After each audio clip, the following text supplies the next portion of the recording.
जय मातृभूमि साथियों, मेरे महान भारत राष्ट्र के भाइयों और बहनों, वंदे मातरम। जय माँ भारती, जय मातृभूमि। बंधुओं, आज परिचय की जिस श्रृंखला में हम जा रहे हैं, उस श्रृंखला से पहले मुझे आदरणीय जयशंकर प्रसाद जी की दो पंक्तियां याद आ रही हैं। उन दो पंक्तियों से मैं अपने उद्बोधन को प्रारंभ करने की इच्छा रखता हूं। प्रसाद जी ने अपने प्रसिद्ध ग्रंथ कामायनी के अंदर लिखा था कि क्या कहती हो ठहरो नारी, संकल्प अश्रु जल से अपने, तुम पहले ही त्याग चुकी हो जीवन के सुंदरतम सपने। प्रसाद जी की ये पंक्तियां मुझे विवश कर रही है आप लोगों के सामने अपने विचार रखने के लिए। दरअसल हमारा जो समाज है, हमारे समाज के अंदर एक अवधारणा है।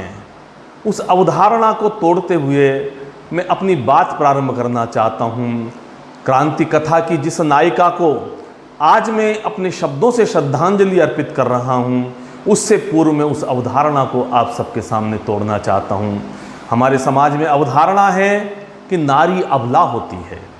मैं उस अवधारणा को तोड़ने के लिए सबसे पहले चार पंक्तियाँ आपके सामने रख रहा हूँ और आपके शुभाशीष की कामना करता हूँ कि मत समझो उनकी आँखों में झीलें खारी होती है, मत समझो उनकी आँखों में झीलें खारी होती है, छुपी हुई रणज्वाला की उनमें चिंगारी होती है, छुपी हुई रणज्वाला की उनमें चिंगारी होती है। कि इतिहास उठाकर पढ़ना तुम पौरुष और पराक्रम का, हर पौरुष की पृष्ठभूमि में केवल नारी होती है, हर पौरुष की पृष्ठभूमि में केवल नारी होती है।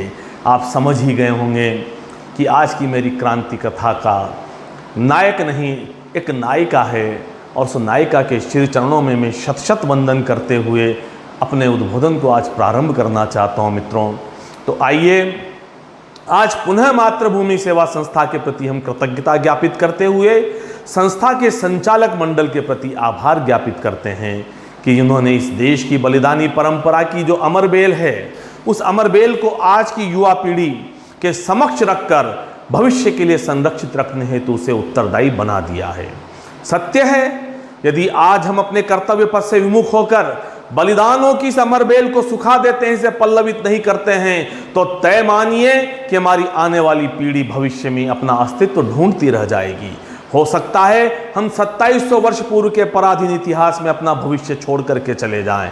क्रांति कथा को उल्लेखित करूं उससे पूर्व एक प्रश्न आप सभी से आत्मंथन हेतु करना चाहता हूं। बंधुओं, प्रश्न यह है कि आप अपने वर्तमान कृतित्व को अपने मन के दर्पण में रख करके देखिए और उत्तर दीजिए कि राष्ट्रीयता के प्रति हम भारतीयों की उदासीनता हमारा कौन सा भविष्य निर्धारित कर रही है।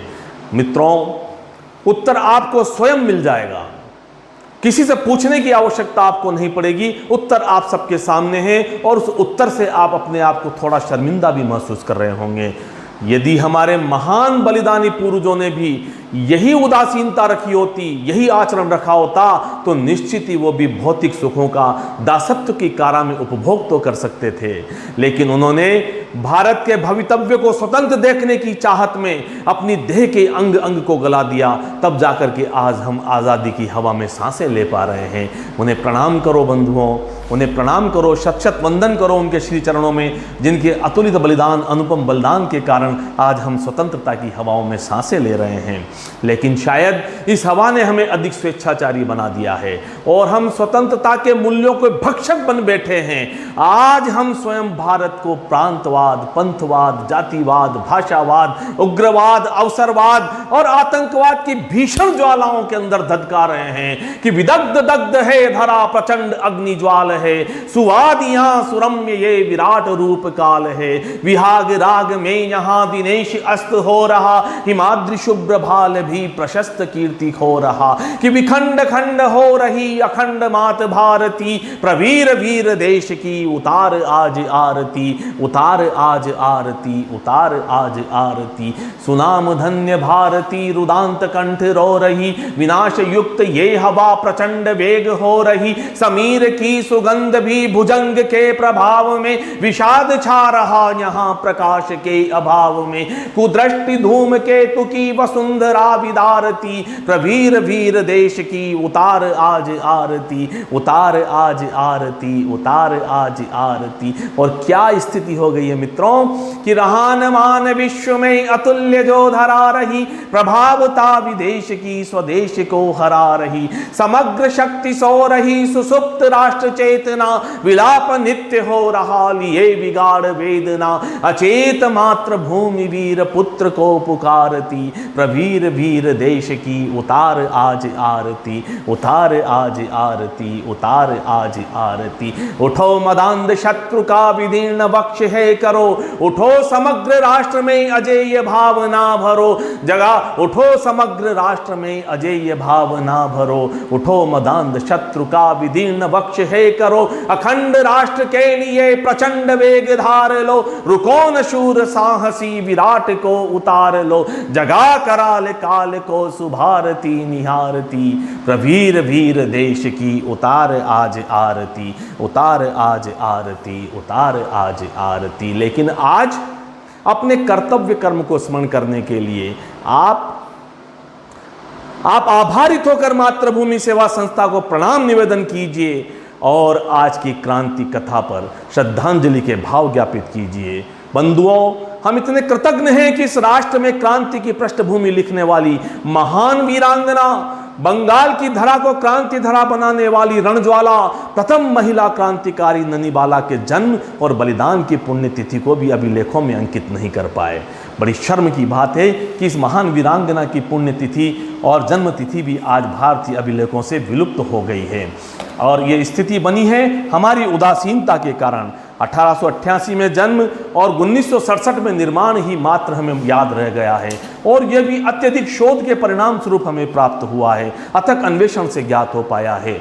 इस महामनस्विनी मर्दानी की कथा यदि आपको इसके बलिदान के प्रति भावुक करके आंखों में अंग्रेजों के प्रति घृणा के अंगारे भरने में समर्थ हो जाए तो मेरा इस जीवन व्रत पर उद्बोधन देना सफल हो जाएगा, इस जीवन व्रत पर उद्बोधन देना सफल हो जाएगा।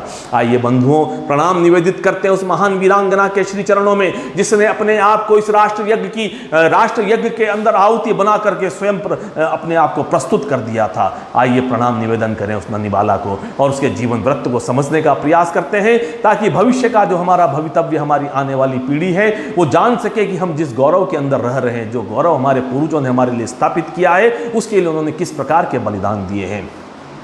बंगाल के बाली हावड़ा के ब्राह्मण परिवार में श्री सूर्यकांत बैनर्जी के प्रांगण में क्रांति की इस चिंगारी ने जन्म लिया था। घर पर ही साधारण शिक्षा दीक्षा हुई।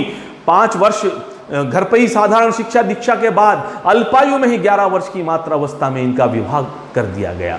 विवाह बंधन में बनने के बाद ये अपने वैवाहिक जीवन के 5 बसंत भी पूर्ण नहीं कर पाई थी मित्रों, कि वैधव्य के महान वज्रघात को इन्हें झेलना पड़ा। इस चिंगारी के ऊपर वैधव्य का महावज्रघात गिर गया। मगर देखिए, बहारे वीरांगना, बहारे सिंगनी बिना विचलित हुए अपने जीवन की धारा को शिक्षा की ओर मोड़ दिया।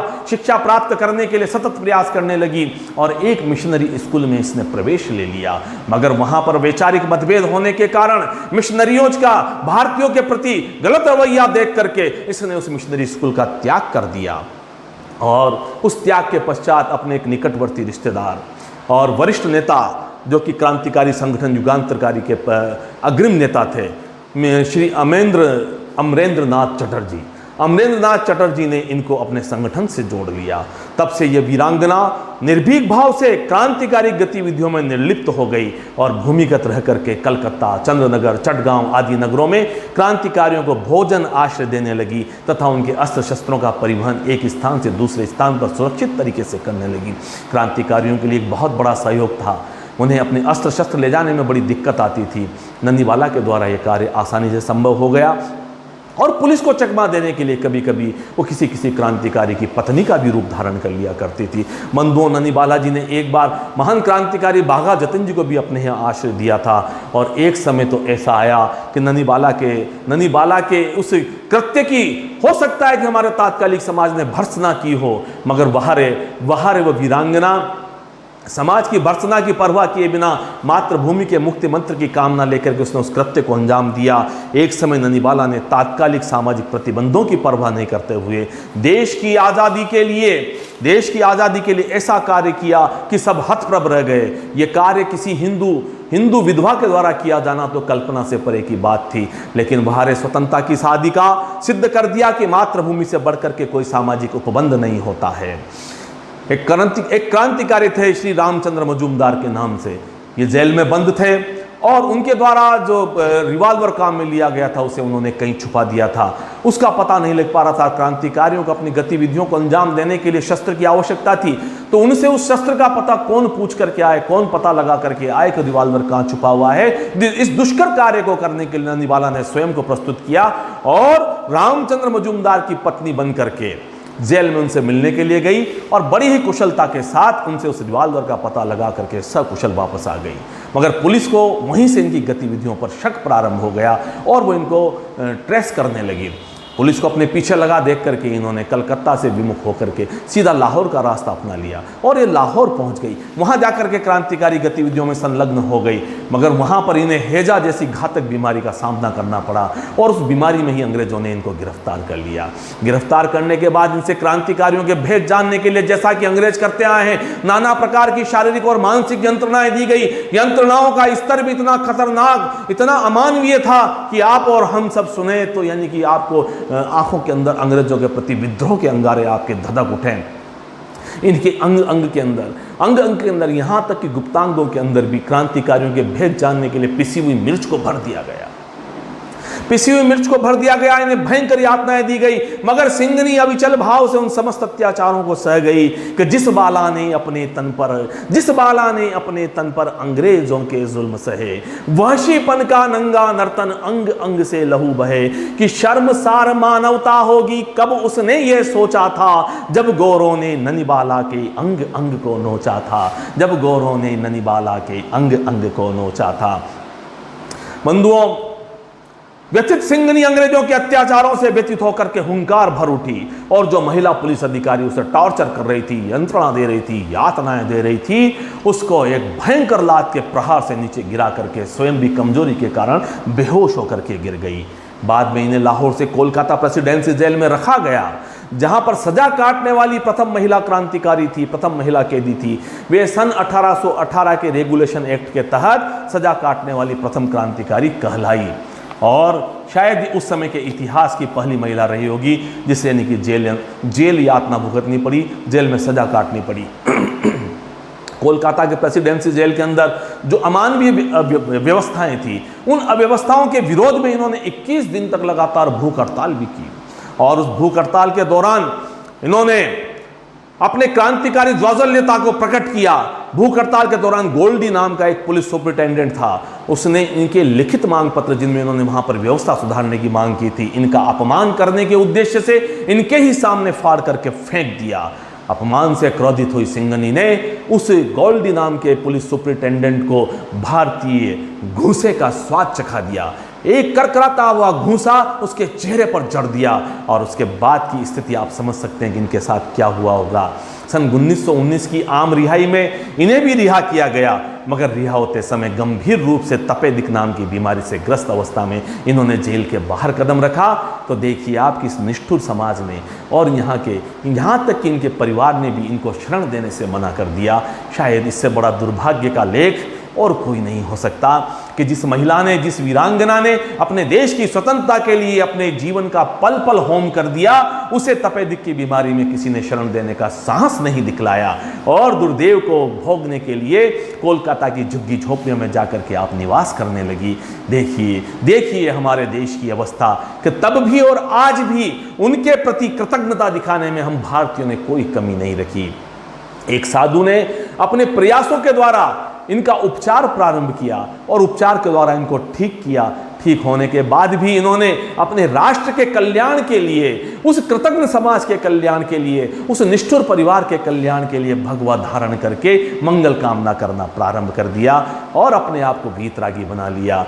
1967 में अपनी देह को त्याग कर परलोक धाम को प्रस्थान करने वाली ननिबाला राष्ट्र कल्याण का पथ प्रशस्त कर गई। आइए उनके श्री चरणों में नमन करें और इस कहानी को हम बताने का प्रयास करें हमारी आने वाली संतति को, हमारी उन बालिकाओं को, हमारी उन नवयुवतियों को जो आज भारतीय संस्कृति से विलग होकर पाश्चात्य संस्कृति की धारा में बहने का प्रयास कर रही हैं, वो भारतीय मूल्यों को भुला रही है। बंधुओं, स्मरण रखिए कि यदि यहाँ की नारी शक्ति अपने पथ से विगलित हो गई तो इस राष्ट्र के कल्याण का मार्ग सदा सदा के लिए बंद हो जाएगा। 4 पंक्तियों से मैं अंतिम श्रद्धांजलि अर्पित करते हुए अपनी वाणी को विराम देने का प्रयास करता हूँ और कृतज्ञता ज्ञापित करता हूँ पुनः मातृभूमि सेवा संस्थान के प्रति, जो कि इस अमर बेल को, बलिदानों की इस अमर बेल को सूखने नहीं दे रही है। वो इस भारतीय जनमानस के अंदर क्रांतिकारी चेतना को, क्रांतिकारी जिज्ञासा को, क्रांतिकारी कामना को जीवित करने का सतत प्रयास कर रही है। लीजिए 4 पंक्तियां मैं उस ननिबाला के श्री चरणों में समर्पित करता हूं कि स्वतंत्रता के दिव्य यज्ञ में ज्वाला बनकर जली यहाँ, स्वतंत्रता के दिव्य यज्ञ में ज्वाला बनकर जली यहाँ, बिना फूल की विधवा डाली तूफानों में पली यहाँ। स्वतंत्रता के दिव्य यज्ञ में ज्वाला बनकर जली यहाँ, बिना फूल की विधवा डाली तूफानों में पली यहाँ, कि हो कृतज्ञ हम भूल गए उस वीर व्रती बलिदानी को, हो कृतज्ञ हम भूल गए उस वीर व्रती बलिदानी को, फूलों का पथ देकर हमको कांटों पर जो चली यहाँ, कि फूलों का पथ देकर हमको कांटों पर जो चली यहाँ। मित्रों, यह सोचने का विषय है, विचार करने का विषय है कि आज ऐसी स्थिति क्यों बनी कि मातृभूमि सेवा संस्था को आपको स्मरण कराना पड़ता है कि इन क्रांतिकारियों के बलिदानों के कारण आज हम आज़ादी की हवा में सांस ले रहे हैं। ये तो प्रत्येक भारतीय का नैतिक कर्तव्य है कि वो इस देश के कण कण के अंदर उन क्रांतिकारियों के लहू की जहाँ जहाँ भी बूंदें गिरी हुई है उस मिट्टी को पूजने के लिए अपने आप को स्वयं प्रस्तुत करे, उस मिट्टी को नमन करे। जिस दिन वापस इस राष्ट्र के अंदर ये भावना बलवती हो जाएगी, विश्वास रखिए कि दुनिया के समस्त शक्तिशाली राष्ट्र इस राष्ट्र की चरण वंदना करने के लिए आ जाएंगे। आज चाइना ने सीमा पर जो आंख दिखाई, पाकिस्तान जो उपद्रव कर रहा है, नेपाल जो आंखें तरेर रहा है, बांग्लादेश जो नित्य यानी कि प्रति यानी कि हरकतें कर रहा है, इस सब के पीछे कारण कहीं न कहीं हम भारतीयों के बीच में विद्यमान वो गद्दार प्रवृत्ति के लोग हैं जो हमारी राष्ट्रीयता पर प्रश्न चिन्ह लगाने का प्रयास कर रहे हैं। उठिए और हुंकार भरिए, इन क्रांतिकारियों के जीवन चरित्र से प्रेरणा लीजिए और आने वाली पीढ़ी को दीजिए। इन क्रांतिकारियों के जीवन चरित्र को पढ़िए,